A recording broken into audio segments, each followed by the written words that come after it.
जय हिंद बच्चों।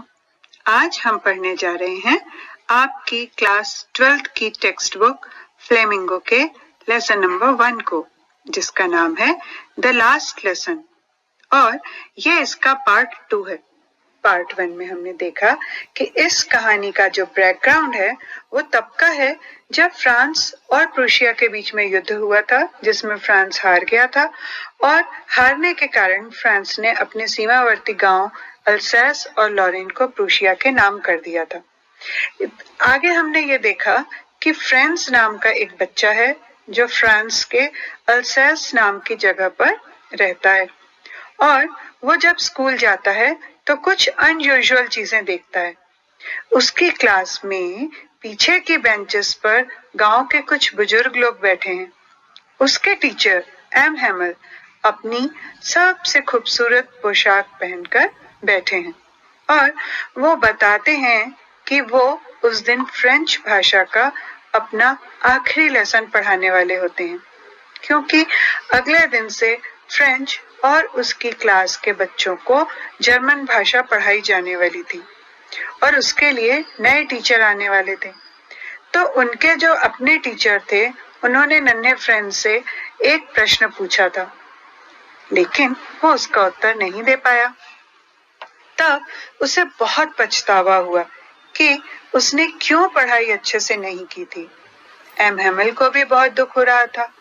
तब पहली बार फ्रेंच ने अपना पाठ बहुत अच्छे से पढ़ा। अब हम इसके आगे पढ़ते हैं। साथ ही में आज हम इस लेसन के प्रश्नोत्तर भी देखेंगे जो परीक्षा की दृष्टि से महत्वपूर्ण है।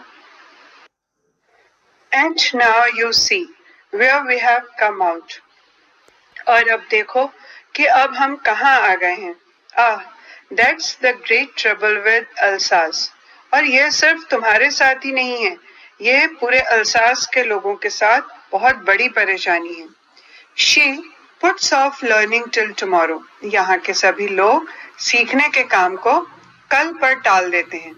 Now, those fellows out there will have the right to say to you. और अब वो लोग जिन्होंने तुम्हें जीत लिया है, वो जर्मन्स, वो ये अधिकार के साथ तुमसे कह सकते हैं, How is it? कैसा है? You pretend to be Frenchmen and yet you can neither speak nor write your own language. तुम लोग ये प्रिटेंड करते हो, ये अभिनय करते हो कि तुम लोग फ्रेंच लोग हो और फिर भी न तो तुम अपनी खुद की भाषा बोल सकते हो और ना ही लिख सकते हो। But you are not the worst, poor little friends. अब एम हेमल आगे कहते हैं कि नन्हे छोटे फ्रेंड्स, इसके लिए तुम ही अकेले सबसे ज्यादा खराब नहीं हो। We've all a great deal to reproach ourselves with. Reproach का अर्थ होता है to tell somebody that she has done something wrong. किसी को ये बताना कि तुमने ये गलत किया है, किसी का तिरस्कार करना। तो इस सब के लिए हम सबको भी आपस में एक दूसरे को उनकी गलती बताना जरूरी है। Your parents were not anxious enough to have you learn. तुम्हारे माता पिता ने कभी भी इस बात की चिंता नहीं की कि तुम कुछ पढ़ो या कुछ सीखो। They preferred to put you to work on a farm or at the mills. उसकी अपेक्षा कि तुम कुछ सीखो, उन्होंने ये ज्यादा कोशिश की कि तुम किसी खेत पर, फार्म पर या किसी मिल में काम करने के लिए जाओ। So as to have a little more money, ताकि उनकी आमदनी थोड़ी सी और बढ़ सके, उनकी कमाई घर की थोड़ी सी और बढ़ सके।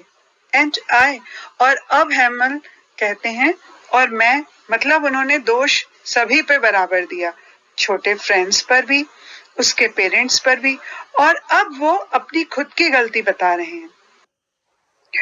I have been to blame also. और अब एम हेमल कहते हैं कि मेरे ऊपर भी दोष लगता है, गलती मेरी भी है। Have I not often sent you to water my flowers instead of learning your lessons? क्या तुम्हारा लेसन तुम्हें सीखने देने के बजाय मैंने अपने फूलों वाले पौधों को पानी देने के लिए तुम्हें नहीं भेजा? And when I wanted to go fishing, और तब जबकि मैं मछली पकड़ने जाना चाहता था, Did I not just give you a holiday? क्या मैंने तुम्हें छुट्टी नहीं दे दी थी? मतलब कई बार अपने व्यक्तिगत स्वार्थों के लिए मैंने तुम्हें पढ़ाई पर जोर देने के बजाय मेरे काम करने के लिए कहा। तो अगर तुम नहीं सीख पाए तो मैं भी उसका बराबरी से दोषी हूँ। Then, from one thing to another, M. Hamel went on to talk of the French language.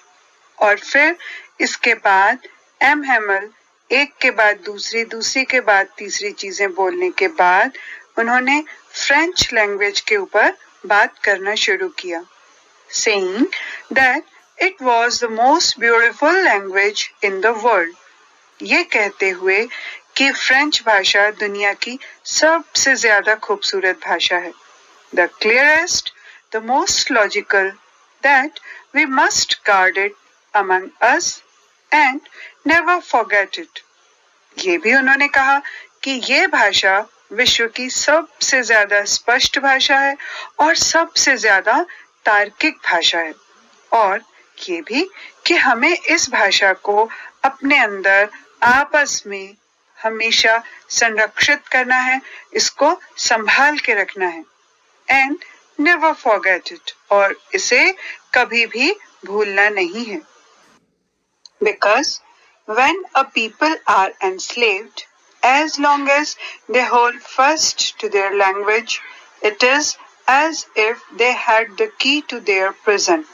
क्योंकि कोई भी देश की जनता या किसी भी जाति के लोग जब गुलाम बनते हैं, तो जब तक वो अपनी भाषा के ऊपर अपनी मजबूत पकड़ बनाए रखते हैं, तो ये वैसा ही है जैसे कि ये कैद से निकलने की आपकी चाबी हो। Then he opened a grammar and read us our lesson. इसके बाद उन्होंने ग्रामर की, व्याकरण की किताब खोली और उसमें से हमारे लिए एक लेसन पढ़ा। I was amazed to see how well I understood it. और मैं ये देखकर बहुत ज्यादा आश्चर्यचकित था कि मुझे कितने अच्छे से समझ में आया था। All he said seemed so easy, so easy. जो कुछ भी उन्होंने कहा ऐसा लग रहा था कि जैसे बहुत ही ज्यादा आसान कुछ सिखा रहे हों। शायद ऐसा इसलिए था क्योंकि उस दिन फ्रेंड्स ने पहली बार अपने पाठ को बहुत ध्यान से और मन लगाकर पढ़ा था, ज्यादा ध्यान से पढ़ा। I think too that I had never listened so carefully and that he had never explained everything with so much patience. मैं ऐसा सोचता हूँ कि मैंने शायद कभी भी उस पाठ को इतने ज्यादा ध्यान से नहीं सुना था, एंड ये भी कि उन्होंने भी, मतलब जो उनके टीचर हैं, उन्होंने भी इतने ज्यादा धैर्य के साथ उस लेसन को कभी भी नहीं पढ़ाया। It seemed almost as if the poor man wanted to give us all he knew before going away. ऐसा लग रहा था कि वो बेचारे व्यक्ति शायद वो हमें वो सब कुछ पढ़ाना चाहते थे जो कि वो जानते थे अपने जाने के पहले, and to put it all into our heads at one stroke, और शायद एक ही प्रयास में वो सब कुछ हमारे दिमाग के अंदर भर देना चाहते थे, यानी वो पूरा का पूरा नॉलेज हमें देना चाहते थे। After the grammar, we had a lesson in writing. और व्याकरण पढ़ने के बाद अब हमें राइटिंग सेक्शन में एक लेसन पढ़ना था। That day, M. Hamel had new copies for us. और उस दिन M. Hamel सर हम सभी के लिए नई कॉपीज लेके आए थे। Written in a beautiful round hand, जिसमें कि बहुत ही खूबसूरत गोल गोल अक्षरों में लिखा हुआ था, France Alsace, France ulcers, France जो कि उनके देश का नाम था और अल्सस जो कि उनके जिले का नाम था। They looked like little flags floating everywhere in the schoolroom, hung from the rod at the top of our desk. और वो ऐसा दिख रहा था जैसे कि छोटे छोटे झंडे हों जिन पर लिखा हो फ्रांस अल्सस, और जो कि पूरे कमरे में हर जगह पर हर एक डेस्क के ऊपर जैसे कि एक रॉड के सिरे पर वो फहरा रहे हों झंडे। ये उस बच्चे की अपने देश के प्रति जो देशभक्ति की भावना है उसकी एक कल्पना है। You ought to have seen how everyone set to work. और अब वो बच्चा आगे कहता है कि आपको देखना चाहिए कि कैसे हर कोई काम में व्यस्त था। And how quiet it was. और वहां पर कितनी शांति थी। The only sound was the scratching of the pens over the paper. सिर्फ एकमात्र आवाज जो उस कमरे में आ रही थी वो पेपर के ऊपर पेन से लिखे जाने की आवाज थी। Once some beetles flew in. एक बार तो कुछ बीटल उड़कर अंदर आए। बीटल यानी झिंगुर। But nobody paid any attention to them. परंतु किसी ने भी उन पर ध्यान नहीं दिया। Not even the littlest ones.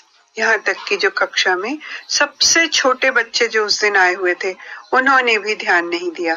Who worked right on tracing their fish hooks, जो कि अपनी कॉपी में fish hooks बनाने में व्यस्त थे। Fish hooks का अर्थ होता है टेढ़े मेढ़े ऐसे अक्षर जो कि बच्चे शुरुआत में जब उन्हें लिखना नहीं आता तो वो जो बनाते हैं उन आकृतियों को हम बोल देते हैं fish hooks. As if that was French too. जैसे कि वो भी बिल्कुल फ्रेंच भाषा में ही लिख रहे हों। On the roof, the pigeons cooed very low. और छत पर कबूतरों के आवाज करने की धीमी धीमी आवाज आ रही थी। And I thought to myself, और मैंने अपने आप में सोचा, will they make them sing in German, even the pigeons? क्या वो जर्मनी के लोग इन कबूतरों को भी जर्मन भाषा में बोलना सिखाएंगे? Whenever I looked up from my writing, I saw M. Hamel sitting motionless in his chair and gazing first at one thing, then at another, as if he had to fix in his mind just how everything looked in that school room. अब वो बच्चा आगे कहता है कि जब भी मैंने लिखते के बीच में ऊपर सिर उठाकर देखा तो मैंने ये देखा कि जो मेरे टीचर एम हेमल थे वो एक चेयर के ऊपर निश्चल बैठे हुए थे। उनमें कोई भी मोशन नहीं हो रहा था, स्टिल बैठे हुए थे। और कभी वो किसी एक चीज के ऊपर गेज कर रहे थे और कभी दूसरी वस्तु के ऊपर। गेज का अर्थ होता है लगातार किसी एक तरफ टकटकी लगाकर देखना। तो वो ऐसा इसलिए कर रहे थे कि ऐसा लग रहा था जैसे उस छोटे से स्कूल के कमरे में हर एक चीज कहाँ पर कैसी दिखाई दे रही है या कहाँ पर कैसी रखी हुई है वो इसे अपने दिमाग में बैठा लेना चाहते थे।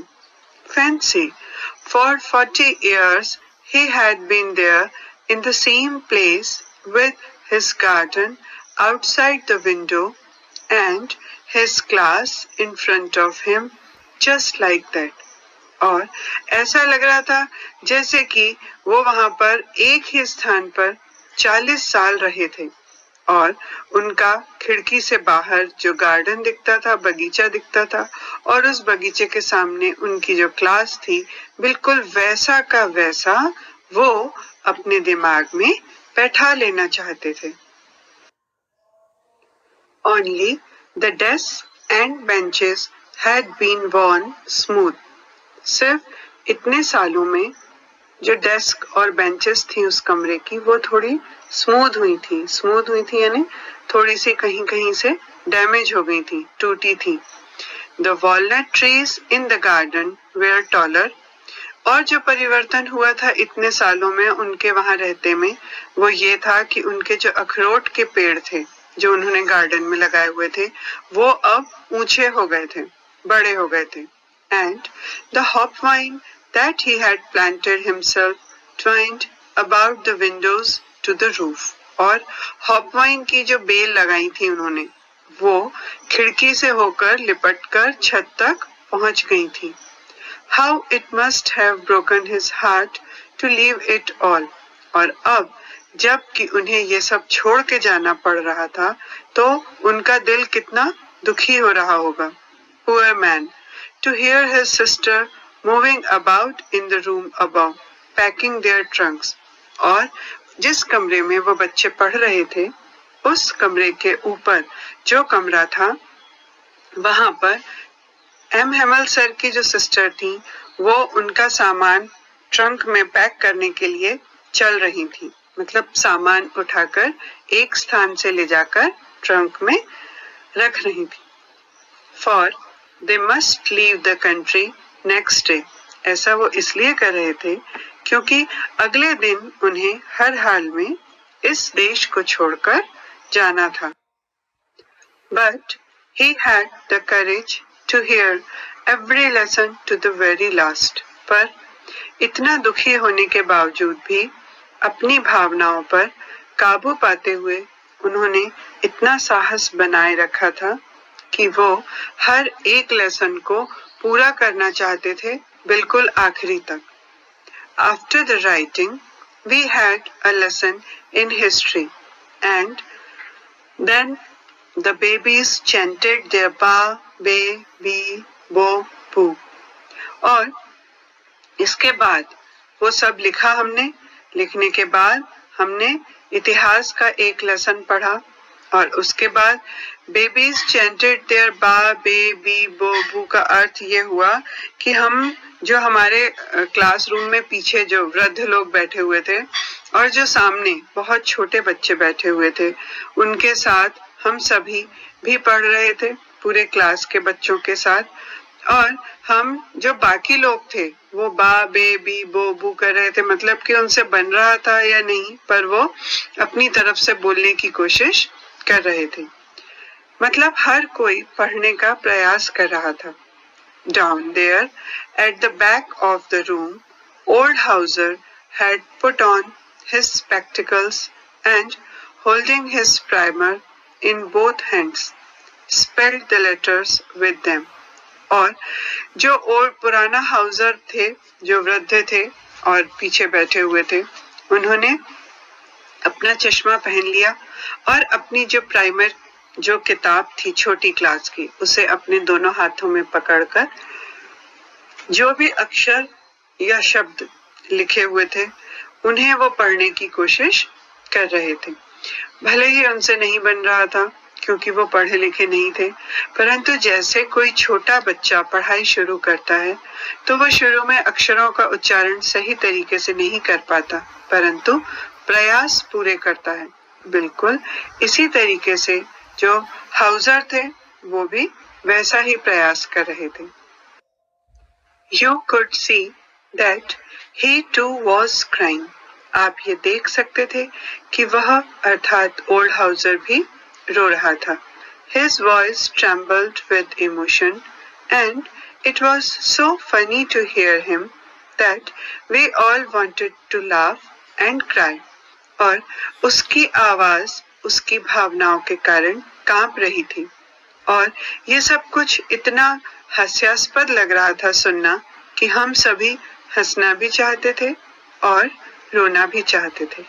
हंसना इसलिए कि उसकी आवाज हास्यास्पद थी और रोना इसलिए कि आज हमारा लास्ट लेसन था.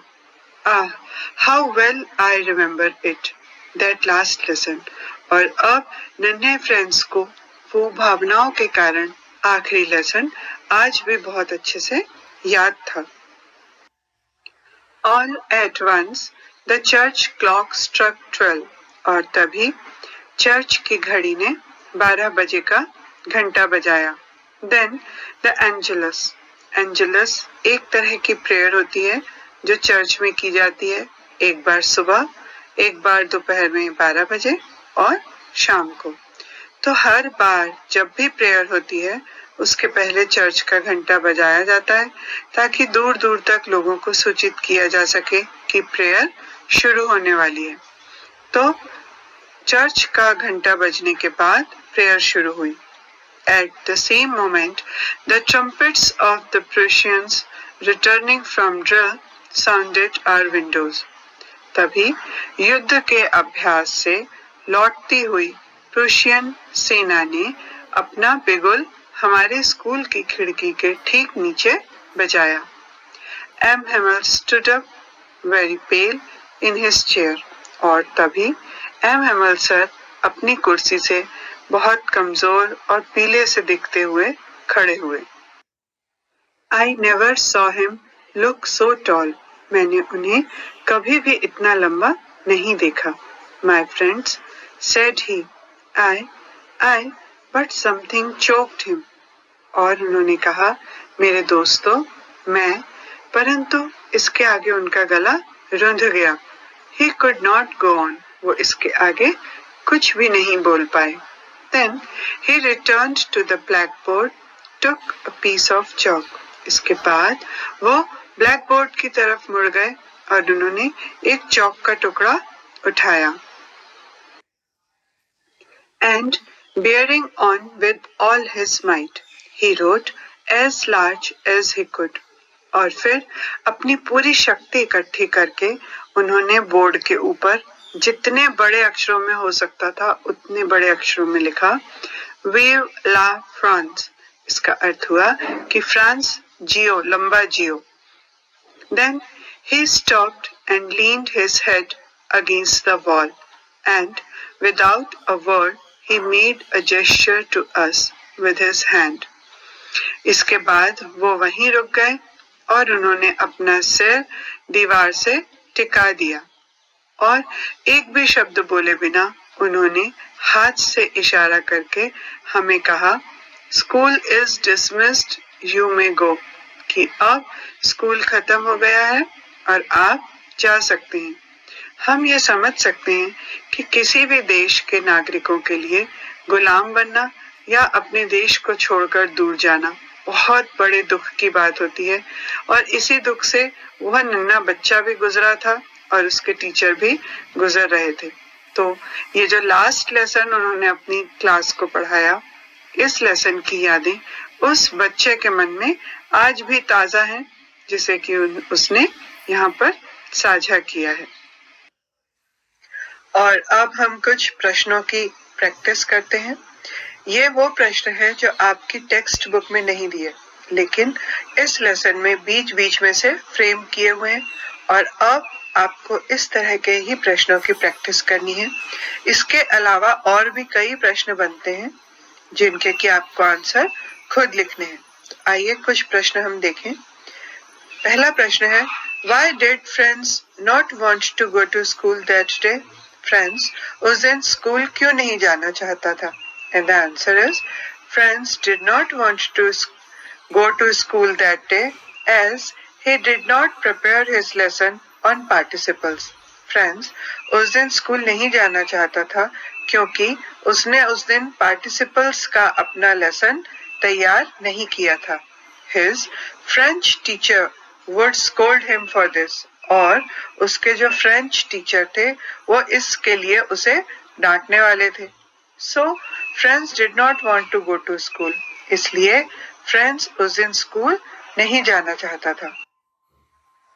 What did friends wonder about when he entered the class that day? उस दिन कक्षा में प्रवेश करने पर फ्रेंच को क्या आश्चर्य हुआ? And the answer is, when Franz entered the class that day, he was expecting a scolding from M. Hamel, but he spoke very kindly to him. Also, some senior villagers were sitting at the back benches. जब friends उस दिन कक्षा में दाखिल हुआ तो उसे M Hemal से डांट की उम्मीद थी, लेकिन उन्होंने उससे बहुत ही दयालुता से बात की और पीछे की बेंच पर कुछ वरिष्ठ या बुजुर्ग ग्रामीण भी बैठे हुए थे. नेक्स्ट क्वेश्चन है, what announcement did M Hamel make? M Hamel ने क्या घोषणा की? What was the impact of this on friends? और इसका फ्रेंड्स पर क्या प्रभाव पड़ा? And the answer is, the French teacher M Hamel announced that he would be teaching his last French lesson that day because the orders had come from Berlin to teach only German in the schools of Alsace and Lorraine. फ्रांसीसी शिक्षक M Hamel ने घोषणा की कि उस दिन वो अपना आखिरी फ्रेंच भाषा का पाठ पढ़ाएंगे, क्योंकि बर्लिन से ये आदेश आए थे कि अल्सैस और लॉरेन के स्कूलों में सिर्फ जर्मन पढ़ाई जाएगी। On hearing this, Franz felt very sorry that they would not be learning their mother tongue in future. ये सुनकर फ्रेंड्स को बहुत अफसोस हुआ कि अब वो लोग भविष्य में अपनी खुद की मातृभाषा नहीं सीख पाएंगे। He regretted for not learning this lessons और उसे अपना सबक ना सीखने का बहुत पछतावा हुआ कि उसने अभी तक अपनी मातृभाषा को अच्छे से क्यों नहीं पढ़ा। नेक्स्ट क्वेश्चन है, What did M. Hamel say about French language? M. Hamel ने फ्रेंच भाषा के बारे में क्या कहा? And the answer is, M. Hamel told the students that French language was the most beautiful language in the world, the clearest and the most logical. और M Hamel ने छात्रों को बताया कि फ्रेंच भाषा दुनिया की सबसे ज्यादा खूबसूरत भाषा है, सबसे ज्यादा स्पष्ट और सबसे ज्यादा तार्किक भाषा है। नेक्स्ट क्वेश्चन है, Who did M. Hamel blame for the neglect of learning on the part of students like Franz? French जैसे छात्रों के द्वारा सीखने की उपेक्षा के लिए एम हैमल ने किसे दोषी ठहराया? छात्रों के द्वारा जो पढ़ाई अच्छे से नहीं की गई, उन्होंने शिक्षा की उपेक्षा की, उसके लिए एम हैमल ने किसे दोषी माना? And the answer is, M. Hamel blamed the habit of the people of Alsace of putting off learning for tomorrow and not sending their children to school regularly. M Hamel ने Alsace के लोगों की ये जो आदत थी कि वो हमेशा सीखने के काम को कल पर टाल देते थे और अपने बच्चों को नियमित रूप से स्कूल नहीं भेजते थे। He also blamed himself for neglect of learning of boys like Franz. उन्होंने फ्रेंच जैसे लड़कों के द्वारा शिक्षा की उपेक्षा किए जाने के लिए खुद को भी दोषी ठहराया। नेक्स्ट क्वेश्चन है, What tempted Franz to stay away from school? किस बात ने फ्रेंड्स को स्कूल से दूर रहने के लिए प्रेरित किया? And the answer is, Franz feared a scolding at school as he had not prepared his lesson on participles. Friends को स्कूल में डांट का डर था क्योंकि उसने पार्टिसिपल्स के ऊपर अपना लेसन तैयार नहीं किया था। जो उसको होमवर्क मिला था पार्टिसिपल को याद करने का, उसने वो याद नहीं किया था, इसलिए उसे डांट पड़ने का डर था। The weather outside was warm and bright. The chirping of birds and the sight of the marching Prussian soldiers tempted him to stay away from school. बाहर का मौसम भी गर्म और उज्जवल था। पक्षियों के चहचहाने की आवाजें और प्रूशिया के सैनिकों के द्वारा जो युद्ध का अभ्यास किया जा रहा था, इन सभी दृश्यों ने उसे आकर्षित किया और उसे स्कूल से दूर रहने के लिए प्रेरित किया। Franz thinks, will they make them sing in German? Friends ने सोचा कि क्या वे उन्हें भी जर्मन में गाना सिखाएंगे? Even the pigeons, कबूतरों को भी। What does this tell us about the attitude of the Frenchmen? इससे हमें फ्रांसीसी लोगों के रवैये के बारे में क्या पता चलता है? And the answer is, this shows that the Frenchmen were full of hatred against the Germans. इससे पता चलता है कि फ्रांसीसी जर्मनों के प्रति घृणा से भरे हुए थे। Besides, they feared German atrocities. इसके अलावा वो जर्मन्स के अत्याचारों से भी डरते थे। They thought that they would be forced to read German and no one will be spared. उन्होंने सोचा था कि उन्हें जर्मन पढ़ने के लिए मजबूर किया जाएगा और किसी को भी बख्शा नहीं जाएगा। नेक्स्ट क्वेश्चन है, What changes did the order from Berlin cause in the school? Berlin के आदेश से स्कूलों में क्या बदलाव हुए? And the answer is, the order from Berlin stated that only German will be taught in the school of Alsace and Lorraine. Berlin के आदेश में कहा गया कि अल्सैस और लॉरेन के स्कूलों में सिर्फ जर्मन भाषा ही पढ़ाई जाएगी. Due to this, an unusual silence prevailed in the school. और इसके कारण स्कूलों में एक असामान्य तरीके की शांति या सन्नाटा छा गया था. M. Hamel became soft in speaking to the students, while the students realized the importance of their language.